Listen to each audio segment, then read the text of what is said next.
आता आपल्या आवडत्या मालिकेचे संपूर्ण भाग मालिका प्रसारित झाल्यानंतर लगेचच पाहू शकता फक्त सन नेक्स्टवर. भारतातील प्रेक्षकांसाठी मोफत सेवा.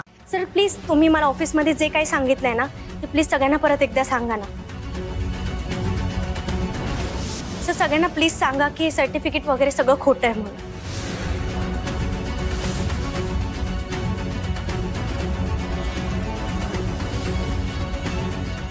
नाही मॅडम, तुम्ही जे कागदपत्र घेऊन आला होता ते खरे आहेत.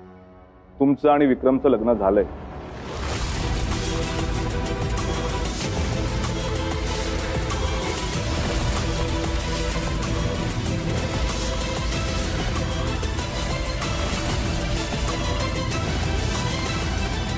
काय बोलताय सर तुम्ही? आज सकाळीच भेटलो ना आपण.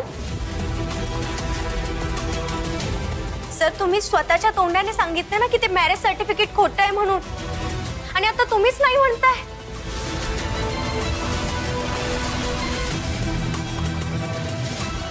मी असं का म्हणेन? मी तुम्हाला क्लिअरली सांगितलं होतं की सगळी कागदपत्र खरी आहेत आणि तुमचं आणि विक्रमचं कायदेशीररित्या लग्न झालेलं आहे. सर माझं जर लग्न झालंय हे मला माहित नाही असं कधी होईल का? जी गोष्ट घडलीच नाहीये त्याचे पुरावे सुद्धा खोटेच असतील ना. पण मला कळत नाही तुम्ही खोटं का बोलताय. का खोटं बोलतील ते? खोटं बोलून काय मिळणार आहे त्यांना? असं तर नाहीये ना की तू यांना असं म्हणाली होतीस की विक्रम बद्दल जे काही आहे ते खोटं आहे असं सांगा आणि ते तसं बोलत नाहीयेत म्हणून तू डिसअपॉइंट होतेस का?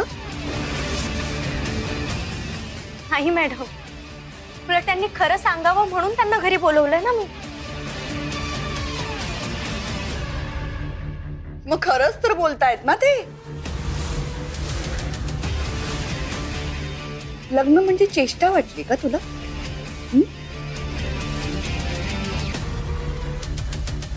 आणि कोणालाही लग्नाच्या बाबतीत असं खोटं बोलायला भाग पाडणं हा गुन्हा असतो. हा,